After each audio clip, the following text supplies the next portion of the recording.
આજે diamond worker union દ્વારા હડતાલમાં જે રત્ન કલાકારોને રોકવામાં આવે છે તે કારખાનાઓમાં જઈને સમજાવાશે। સુરતમાં રત્ન કલાકારો બહુ વધારાની માંગણીને લઈને હડતાલના મૂડમાં। સુરતના અલગ અલગ વિસ્તારમાં રત્ન કલાકારો દ્વારા હડતાલને સમર્થન આપવામાં આવ્યું હતું। કેટલીક જગ્યાઓ પર હજી પણ હીરાના નાના મોટા એકમો ચાલુ જોવા મળ્યા। મંદીના સમયમાં ભાવ ઘટાડવામાં આવે છે તેની ભાવ કેમ વધારવામાં નથી આવતો તેવો રત્ન કલાકારોનો મોટો સવાલ।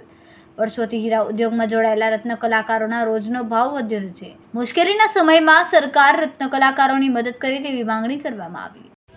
મારું નામ છે રમેશભાઈ જીલરિયા અને હું ડાયમંડ વર્કર યુનિયન ગુજરાતના પ્રમુખ તરીકે કામ કરું છું।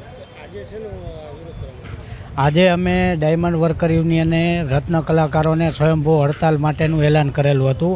અમારી માંગણી એવી છે કે હીરા ઉદ્યોગમાં કામ કરતા રત્ન કલાકારોના 30% પગારનો વધારો થવો જોઈએ અને દર વર્ષે મોંઘવારી મુજબ પગાર વધારો કરવામાં આવે એવી એક ઉચ્ચ સ્તરીય કમિટીનું સરકાર અને ઉદ્યોગકારો દ્વારા નિર્માણ કરવામાં આવે। સાથોસાથ રત્ન કલાકાર કલ્યાણ બોર્ડ બનાવવામાં આવે, રત્ન કલાકારો માટે આર્થિક પેકેજ જાહેર કરવામાં આવે, રત્નદીપ યોજના જાહેર કરવામાં આવે, આપઘાત કરતા રત્ન કલાકારોને એના પરિવારને આર્થિક મદદ કરવામાં આવે, વ્યવસાય વેરો નાબૂદ કરવામાં આવે। આ અમારી માંગણીઓ છે અને એના માટે અમે તારીખ 10ના રોજ કલેક્ટરશ્રીને માનનીય મુખ્યમંત્રીને અમે આવેદનપત્ર આપેલ હતું કે 20 દિવસમાં જો અમારી માંગણીનું નિરાકરણ નહીં આવે તો અમે હડતાલ ઉપર જશું અને આજે સ્વયંભૂ કારીગરોએ હડતાલ પાડી છે। આજનું અમારું એલાન છે હડતાલનું, ગઈકાલનું હતું રવિવારનું, જેમાં અમારી શાંતિપૂર્ણ રીતે રેલી યોજાઈ હતી।